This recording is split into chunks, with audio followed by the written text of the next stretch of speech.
In the world of speedrunning, there are runners constantly breaking the barriers of what was ever thought to be possible. Players shattering expectations by manipulating the game in ways that the developers never intended to be discovered. And then there's me.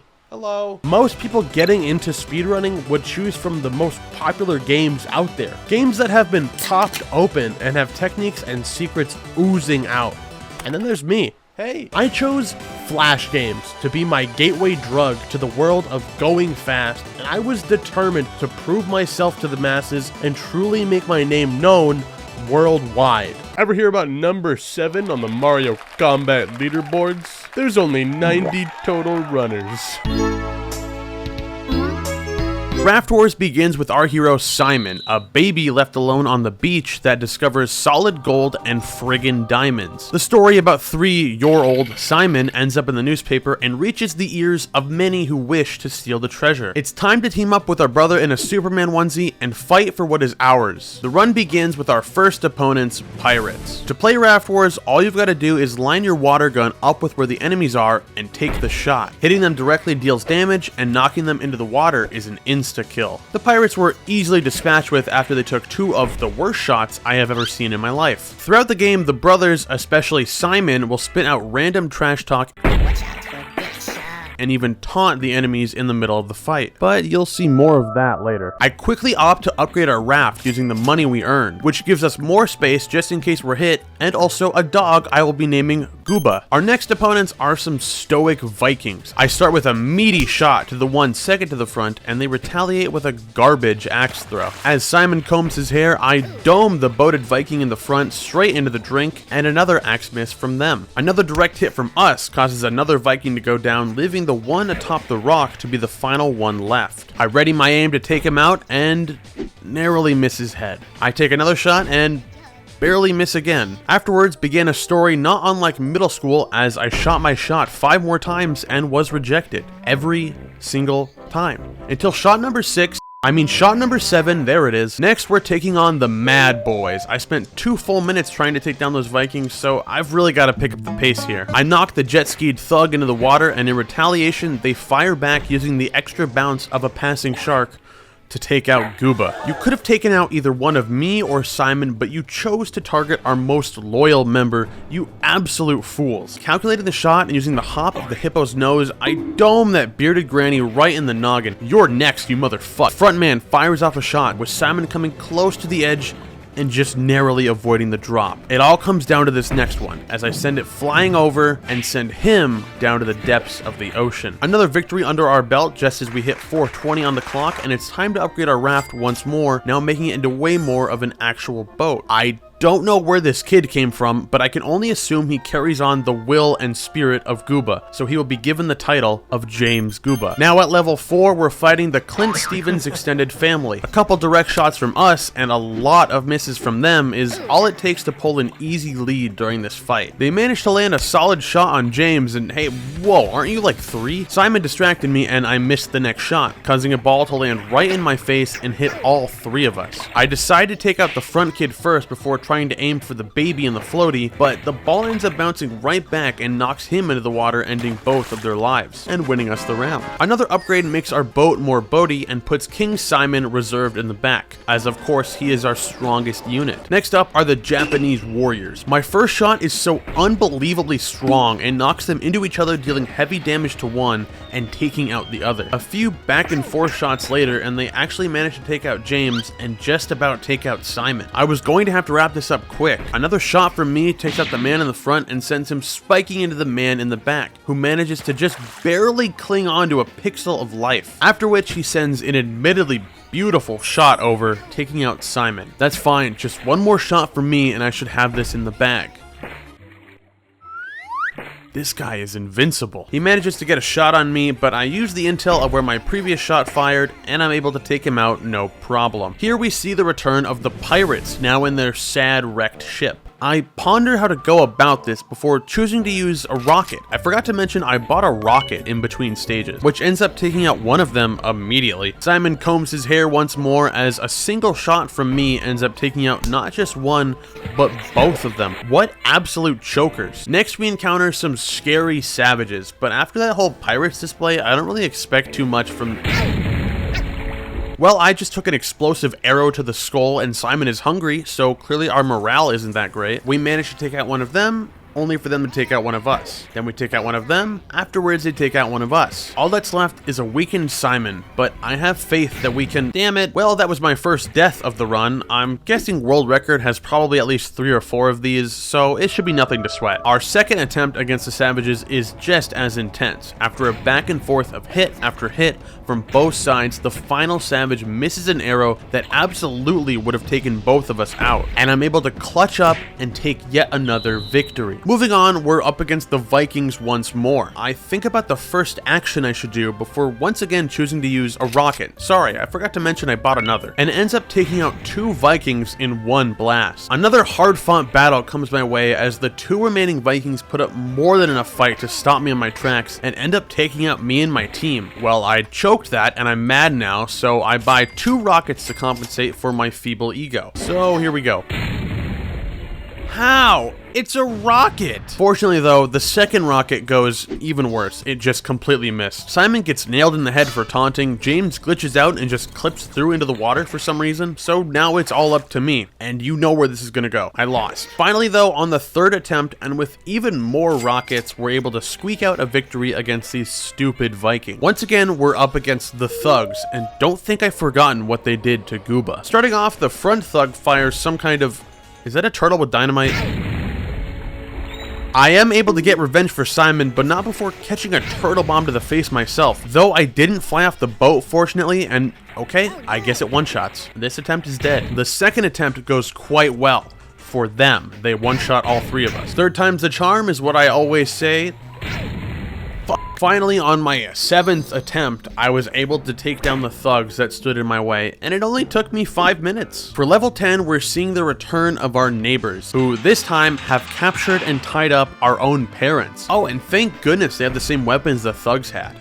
That is awesome. It took a lot of back and forth hits, a couple grenades, and even accidentally hitting my own parents a few times, but finally, after what felt like 100 attempts, King Simon was able to take the victory and the crown. Now Simon gets to be happily reunited with his parents, and all is well for 5 seconds, until his parents turn out to be super not cool and literally throw Simon into the ocean because they also want the treasure. We are literally your kids. If you asked nicely and offered us like McDonald's, yeah, I'd be down. Take a diamond. I could have forgiven them for throwing Simon into the drink or for trying to take our treasure, but they tied up our very own James Gooba, and for that I will not show a single ounce of restraint. The final level starts you off back in your original boat. For this level, your parents don't have bombs, but they do have baseballs that can very easily knock you right off. We're able to take out Dad with a couple hits until Mom lobs an actually gorgeous shot. I don't know how she got that angle. Now knowing the godlike shots that my mom possesses, I aim slightly above so as to skim my dad's head and take her out first. He launches one final shot, and just a horrendous one at that, as I take aim for the shot to end all shots. And as it soars through the air, I remember the adventure that I've gone on, the waters I've gotten to travel, the rockets I bought, the people I drowned, all to save this treasure.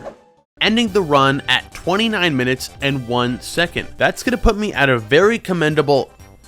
Wait, hold on, there's no way I'm dead last. I was so embarrassed how incredibly bad that run was, I ended up playing again to lower my time and got a 15:11. But even that was barely not last on the leaderboards, so what's the point anymore? As I'm sure you all know, the lore behind Duck Life runs deep, but seeing as how this is a speedrun, I don't have the time to explain the extended universe, but I'll explain what I can. You own this huge farm and are making tonies of money, when one day a tornado comes along and destroys it all. The last surviving object at the center of humanity is what else but one single duck egg. You have to train this duckling into a supersonic racing duck, also you can earn back enough money to rebuild the farm. Starting off, I immediately launch into the running section of the game. Hold on a second, I forgot to start my timer. The core of duck life is to train up your 4 skills to the best of your ability. These skills are running, flying, swimming, and energy. Running has us dodging what looks to be boulders and small breadcrumbs being rolled our way. I started off with this section first because, well, I don't know. With that session, we've already achieved level 12 in running, so I bet I'm pretty close to the max level. Moving on, we're going to be diving into the swimming section. Unlike running, we have full control over our movement in the water, as this is the duck's natural domain. This minigame has us jumping over giant icebergs, swimming under massive yachts, anything we can do to avoid being stopped on our path. This was definitely my favorite minigame growing up, and I even know a secret move you can pull off, but I'll wait to show you later. After face planting into the island of Matanui, I end our swimming session at a solid level 13, so I bet the max is level 14. It is at this point I decide to enter a race. My swimming and running skills are both exceptional, so I expect them to carry me. I'm dead. Turns out that energy is actually very important, seeing that I can't perform any of these other tasks if I don't have the stamina to do so. The way you increase your energy is by feeding your duck lots and lots and lots of these seeds. These yellow ones give a very minuscule amount, while the blue ones give a lot more. After gaining a bit of energy, I figured I would give another race a shot. I clicked on a random one, and it happened to be a test of flying. I haven't done flying yet. Time for flying training. This minigame has us soaring over the water for as long as we possibly can, collecting coins along the way. I got bored 6 levels in and wanted to attempt another race. I booted into the first possible race, Green Valley, and just barely, by the tip of my duck feathers, came in first. Winning a race earns you a nice hefty sum of cash, so feeling ecstatic after the win, I treat my duck to more of what is probably the steroid equivalent of duck seed. After that, it's back on the training grind as me and my unnamed duck friend work to get our levels up. Evolving at an exponential pace, we dodge every possible obstacle in our way and work tirelessly for roughly 2 minutes. Feeling strong and ready, we enter the final race of level 1, absolutely blitzing the competition in the foot race, soaring so elegantly off the cliff before arriving at the lake, where we ran out of stamina once again. Back to the fields, I trained my flying up a bunch more and managed to complete yet another race, which earns me just enough money to feed my duck's growing seed addiction. I went to train some swimming, then died on the first obstacle, so never mind, it's race time. Taking on the final race of level 1, I just barely, and I mean barely, squeak out enough energy to win. That being said, I certainly didn't have any trouble with my opponents as they got disqualified due to my sheer utter speed. There's no time to rest though, jumping straight back into training beginning with swimming. And now that I've gained enough levels in speed, I can perform that secret technique I was talking about. I'm embarrassed and I don't want to play anymore. I decided to tackle another race solely to inflate my ego because I know I will destroy the competition with my speed, which I do. Look at you. Pathetic. It's been a while since I partook in some flying, so let's go ahead and train that. Something I have noticed is that your initial burst of speed you get from taking off seems to be a lot more valuable than just flying for the sake of flying, meaning it actually seems a bit smarter to send your duck straight into the drink and restart once you slow down. I do this several times, each time feeling only less and less remorseful before moving back into running. I haven't played this game quite as much as the others because its fun level is like staring at a soggy wet piece of bread. Also, I'm bad. All this training isn't without results though, as hopping back into races reveals we're truly following the path to becoming a duck god. I'm able to secure the bag of not 1 but 2 races, getting us some more coin, also I can buy copious amounts of this glorious seed. After feeding the duck child for 34 seconds straight, it's time to go back to swimming. Once again, we're back here, and it's at this point I discovered a cool hat in the shop. I didn't have enough funds at the time, so I beat the ever-living shit out of my opponents in some races for money, and acquired myself the cool hat. I can only assume the world record run also calls for this strategy. Feeling ever so confident, I decide to attempt an expert race, but hold on, it seems that we've got a cheater in our lobby, as this green guy is clearly nullifying the powers of my cool hat. It seems I'll have to train up just a bit more before I can take him down. Heading back to the swimming training, back in the soggy bread training, I execute my holding up technique. This only works a third of the time. And here I realize just how far my levels have grown since the start. It seems I've broken past the level 14 barrier, a feat most players could only ever hope to do. Now it was time to head back to challenge the big green cheater. And would you look at that, he's still cheating. I had fallen way behind and was just about to quit out of the race when Big Green made a fatal mistake by entering the water, my natural domain. Something inside had awoken, and through overwhelming speed we overtook every single one of them, claiming victory for ourselves and holding a celebration the only way we know how. 48 seconds of seed indulging later, I finish up the very last of the races to be done before we can attempt the World Championship. Thanks to our incredible race record, we've been chosen to race against the World Champion themselves. Winning would allow us all the money needed to rebuild our farm. My stats were high, my passion and heart even higher, and this duck would not stand in our way. I'm gonna quit. It seems as though for the first and last time ever, I found a worthy opponent. Finally, I'm going to have to actually try. Flying, easy. I drowned my duck, consecutively earning points and stats by the second. Swimming, finally I can use my secret technique I've been waiting for. It's called the dwoop. Running, I avoid doing any actual running, instead opting to finish it off the only way I really know how, through seed technology. With that, each stat I have was capped out and maxed out as much as it possibly could be. There was no more work to be done. There was nothing more I could do but watch as perfection was achieved. During the final race against the world champion, I wasn't happy about the money I'd get to rebuild the farm or even the ultimate life form I had created. I was simply happy about the journey I got to go on, the feeling of winning and losing I got to experience, and the buying of one really cool hat. All this was done so we could become the new world champion. Finishing out my duck life speedrun at 21:40, a time I imagine many could only hope to achieve. I'm assuming this is the world record, and if it's not, and for example, say I got 350th place on the leaderboards, well, that would mean everyone above me is cheating. Learn to Fly's story is an emotional one. Our protagonist, the unnamed penguin, is spending the night alone searching up awesome penguin articles on the famous search engine Giggle when he notices two words that turn his smile into absolute rage: flightless birds. Our hero is deeply offended by what they've read and charges out into the snow so he can prove the world wrong and learn to fly. We begin the speedrun on day 1, which, could have gone worse. If you don't know, Learn to Fly is a launcher type game, meaning we'll be sending our penguin friend out into the cold over and over and over, where at the end of each run, we'll earn a small, feeble sum of money. But the farther we fly and the higher we go, the more cash we'll be rewarded with. That being said, we can't just expect our penguin dude to build up gallons of strength and ability in such a short amount of time on his own. So that's where we're going to be able to use our cash prizes to buy various upgrades like better gliders or increasing the size of our ramp for a faster start. Can't afford much yet, so let's just head on into day 2.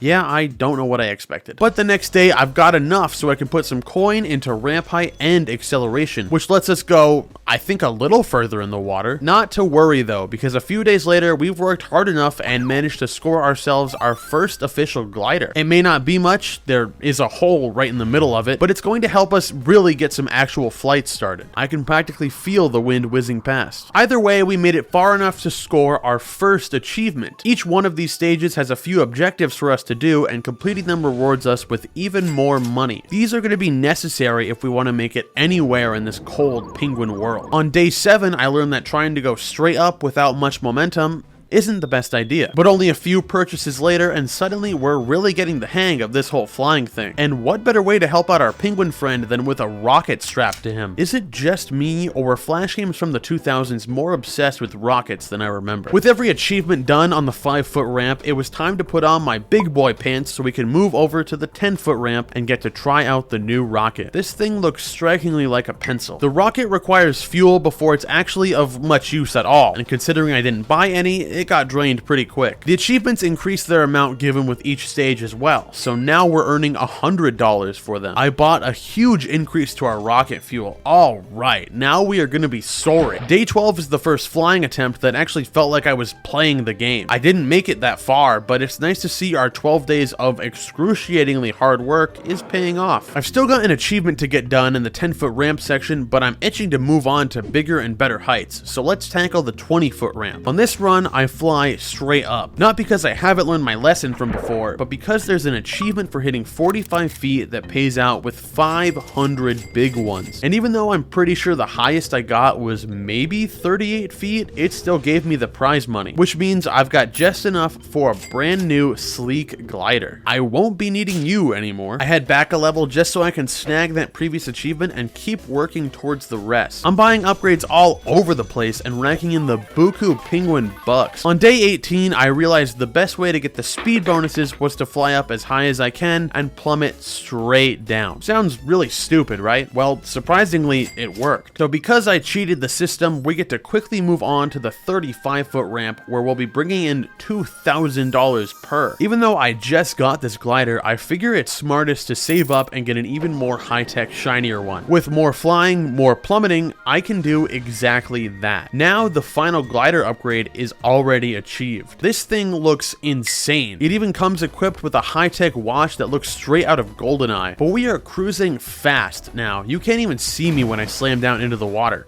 Where did I go? The best part about this glider is that I can make small micro adjustments to account for air resistance, and that I can see I'm going way over the speed limit. On day 24, the last achievement for the 35-foot ramp was completed, and it came time for me to put on my extra big boy pants for the final 50-foot ramp. We are basically sliding down a cliff at this point. You can't see the shoreline from the ramp anymore, and it spits us out at such a blazing fast pace. Look at how long I can hold this glide though.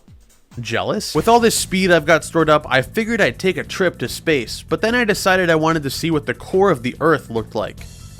I don't think he's coming back up. With 2 hefty achievement rewards in one go, I can finish off what was left of the upgrades up here. All that's left is 1 rocket fuel notch and the last rocket upgrade itself. I don't remember buying the second one. A few days later, on day 29, exactly that happens, and I have now become the ultimate penguin life form. Jesus Christ, are you seeing this speed? The clouds can't even keep up. I was falling asleep at the wheel for a moment when I slipped into the oncoming ocean, and it happened to propel me way into the sky. This seems like a technique that I could utilize. And with that run, every achievement on every ramp was completed except for the final 6,000 foot mystery achievement. Needless to say, I hastily set out on what would hopefully be my last flight, using a strategy known as wasting your entire rocket reserves in 8 seconds and using the bounces of the ocean. However, this only got me to a measly 4,000 feet. With my back against the wall, I do something that I would never hope to do: slow it down. Presumably, just like my penguin ancestors before me, I took this ride with a more methodical approach. Instead of whizzing up and down and all around the screen, I glid over the water. I meditated in the air. I visited the garden in my mind, and before I knew it, my rocket fuel was depleted, but my speed was not, and it took me straight past 6,000 feet. I did it. I can fly. Me and my penguin friend went on so much together. We started from square one and spent 31 long, terrifying days forging a bond that could never be broken. Now I get to watch our great hero fly off into the sky, freer than ever before. He finally gets to go. Oh, come on. Well, at the very least, I've ended my run with a 25:09, which, considering this was an accidental 100% speedrun, I didn't get dead last. And that is why nobody believes that penguins can subscribe to Shyntos. What is a great game without a compelling story? And Burrito Bison has just that. One day, as we're shopping in the grocery store for some kind of jelly, or maybe candles, a possessed Candyland bag goes crazy and manages to pull us inside. It's then revealed that we were stolen away and forced to compete in a last one standing arena game as hundreds of gummy bear creatures cheer on, hoping for my defeat. But I won't let that happen. As the run begins, the game quickly gets us started, but if you don't know anything about Burrito Bison, it's a simple game to understand. Launch Burrito Bison through the air as far as you possibly can. You have the ability to use a rocket slam power-up for an extra bounce, and as you do so, make sure to take out as many gummy bear lives in the process for extra speed and extra cash. As we get more and more money, we can buy more and more items. These items allow us to do things like lose less speed when we hit the ground, get some extra rocket slams, or even put special gummy bears on the field. But I'll show you more on that soon. I spent my first couple runs just trying to build up my cash as fast as I can. I'm not able to make it very far yet, but eventually I get the chance to buy my first set of elastic cables, which gives me more powerful launches. Timing the bar just right sends me out with as much speed as I can muster before landing on my first special gummy, the Money Gummy, which is pretty self-explanatory. The biggest thing to know about Burrito Bison is that, just like life, we are going to fail a lot before we get anywhere, and we might even get arrested. But not before I take the chance to buy a second addition to my rocket slams. On top of trying to escape this gummy hellhole, we have a sub-objective of defeating this jawbreaker guy. The only way to deal damage to him is to land the wheel directly in the middle at its most powerful spot. Fortunately for me, my timing is impeccable, and I will never fail this, ever. See? More gummies crushed is more money for me, which means I'll get to purchase some bouncy boots. Things are really starting to pick up for me a bit now with these items. Never mind, I've had a run-in with the law. See, like I briefly mentioned before, we have a chance at getting arrested. If you land on a cop, it will immediately end your run right then and there, unless if you're going really fast. Then it will instead slow you down by a lot. We'll need to keep watch for any and all policemen from here on out, but I'm hoping this slippery lotion should help me wiggle out of their grasp. A few more runs and timing the bar just right later, and it's time to purchase our first special gummy from the shop. There are basic ones that already spawn on our path, like the money and balloon gummies, but these ones have the chance of giving us significant boosts in speed. We're starting with the bubble gummies. Immediately after buying them, I find one out in the wild during a run. The bubble gives us the chance to mash the mouse button as fast as possible and send us straight up into the air. These are very useful early game to build up speed quickly, but we also have the disadvantage of not knowing where we're going to land before it's too late. However, I am just barely able to bounce my withering body over to a massive roadblock that stands in our way, the first door. Each area will need to make sure we're going ultra fast by the time we reach these doors, otherwise we won't be able to break through. How many areas are there? I guess we'll find out. But for now, it's back to the shop so we can buy more items. Why go to the gym and put in effort like a virgin when I can spend $700 on large muscles instead? Another excellently timed launch sends us out onto this run where we encounter a pogo gummy. I forgot to mention that I had bought pogo gummy. All we gotta do is time the jumps just as we hit the ground or on an enemy, and we'll be on our way. That pogo was just what we needed to build up enough speed to smash through this massive door. Hopefully there aren't too many more of these. I'm not able to make it much farther in this desert town though. All these green gummy bears seem a bit smarter than the blue ones. Also, cut me some slack, I just smashed my head through a door. With another rocket slam under our belt and a burning burrito passion in my heart, I take to the door, and not quite. But a few runs later and I've saved up enough blood money to afford some glider gummies, adding in some extra help on the field. With more expert timing, I've now dealt enough damage to break Jawbreaker's jaw. After avoiding a bunch of cops, I finally get another chance to break through the door and I pull it off. But then I'm able to do nothing but simply watch as I land right on top of a policeman. I kinda messed up the timing, but you know what, let me try again. Now that's what I'm talking about. I guess that's the kind of ego boost we needed because I managed to land right on top of a glider gummy. Time to release correctly at the apex and you'll manage to gain lots of height, even getting tangled up in the clouds. This once again gives me enough speed to break through before falling just short. I spend some time trying to build up my money as much as I can, hoping to increase my stock of items and special gummies. Finally, 15 minutes into the run, aka world record pace, and I've got a decent start here in the second area before, you guessed it, if I'm gonna make it any farther, I need a powerfully timed start to this run. And nope, nuh-uh, you're so bad.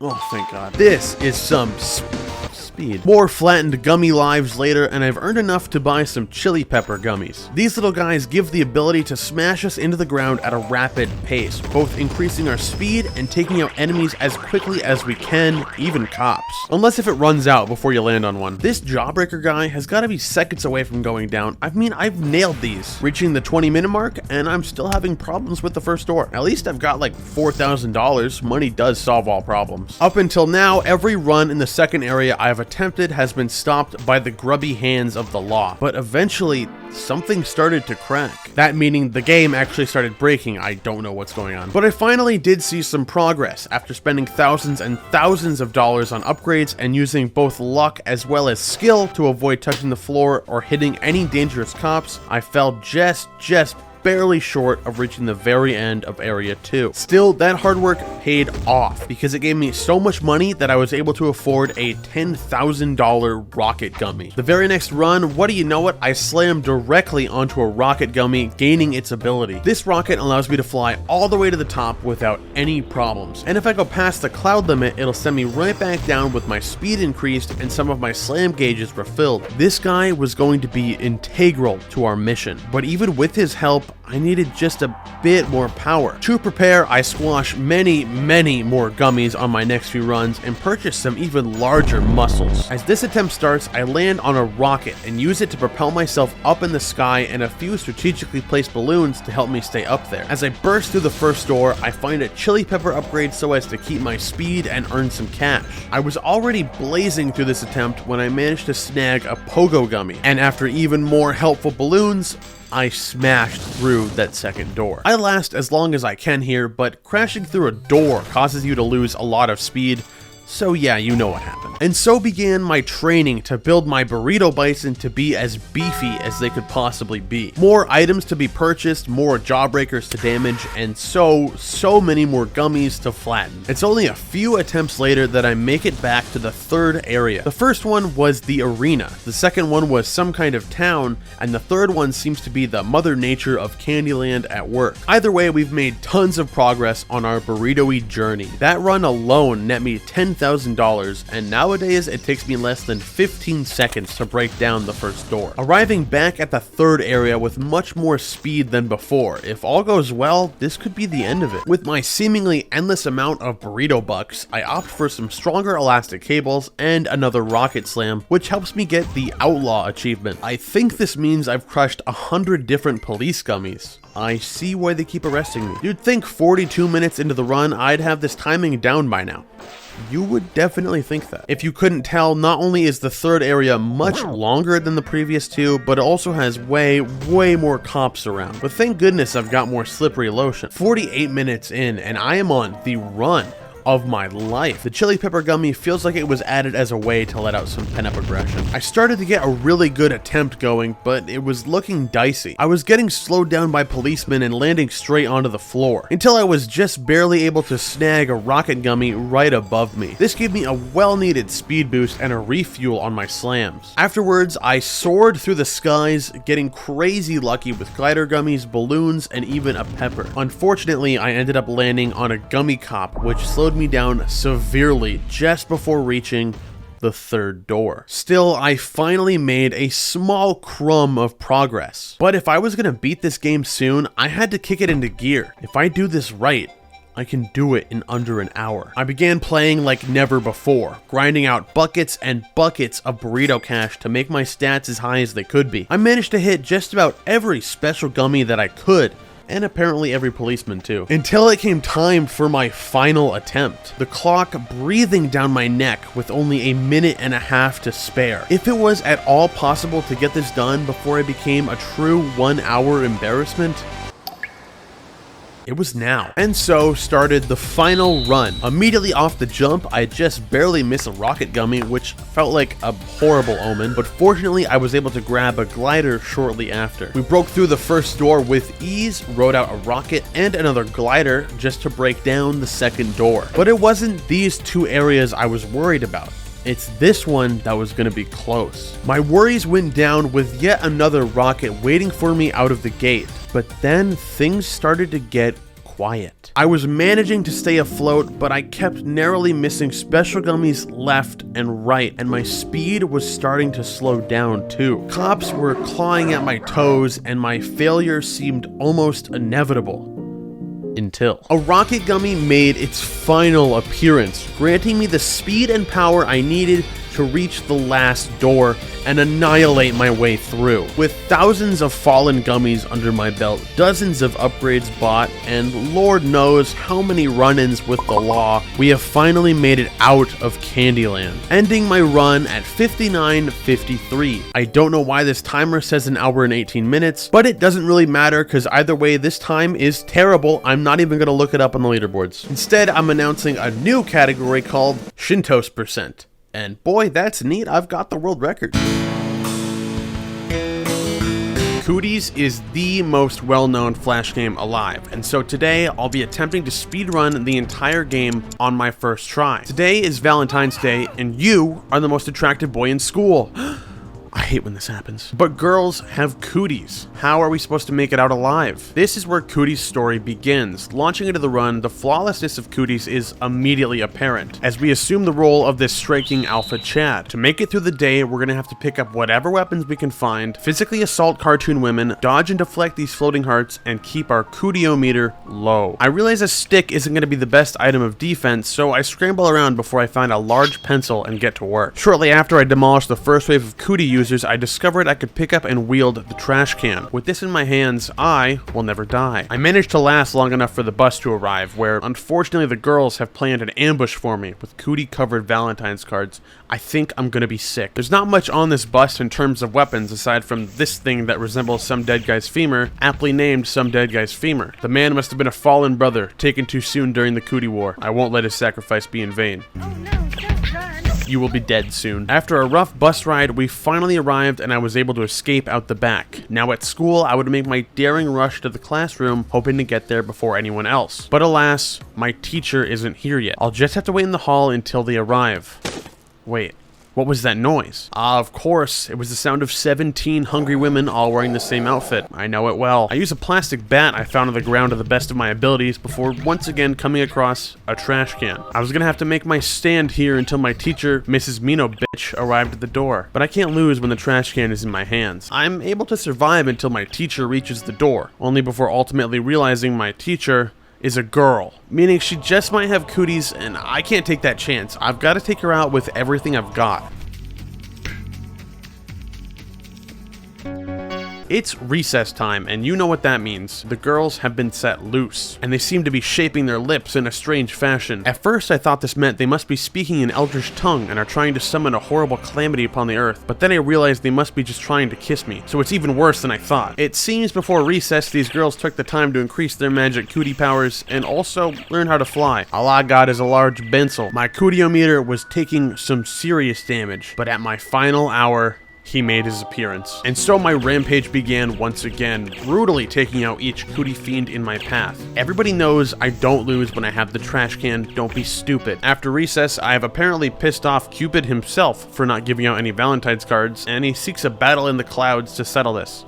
Damn, bro, why do you look like that? The only way to beat the cringe floating baby is to grab him and throw him into the spikes lined up on the wall. Not a single weapon spawns here, so if I need to fight off a ravaging horde of women, I need to use Cupid's stupid body. I keep trying to shoot Cupid into the spikes, but it doesn't work because I forgot to mention this game controls like ass. I was unable to fight off the endless amount of flying hearts and faced my first death. Not Cody! My second attempt shows promise. I spike Cupid straight over into a spike and get ready to... Third attempt fighting Cupid. You will like girls. Interesting. Not very inclusive of you, Cupid. I try my best, but I get overwhelmed even worse this time around. But fear not, for I will not lose to homophobic Cupid. Fourth attempt... God damn it. For my fifth attempt, I realized that if I have any hope to beat this guy, I'm gonna have to use him as a weapon instead of focusing solely on hitting him into the spikes. So I start doing exactly that and bludgeon all of these girls as fast as I can. Is this video offensive? This seems offensive. Through a relentless back and forth of swinging Cupid into spikes, did you see the power behind that toss? And also fighting off as much of the cooties as I can, things got dire. My cootiometer was filled practically to the brim and I had a horde of hearts coming my way. At the last second, I was able to grab Cupid and use him as a shield for the incoming blast. But still, my time was short. Just a few more hits and I would be forced to try again. But my resolve is strong and I decide to switch to playing defensively, just as an alpha Chad like myself would do. I fought off the cooties until my meter had reached the halfway point. Feeling strong and safe once again, I grab Cupid and ready my shot. A throw so powerful and so fast, it sends him through the spikes, crying out in defeat before exploding. Cupid is dead and I survived. That finishes the run out at 10 minutes and 49 seconds, which is not only a PB for me, but seeing as I can't find any leaderboards or anything stating what the world record is, it looks like it's mine now.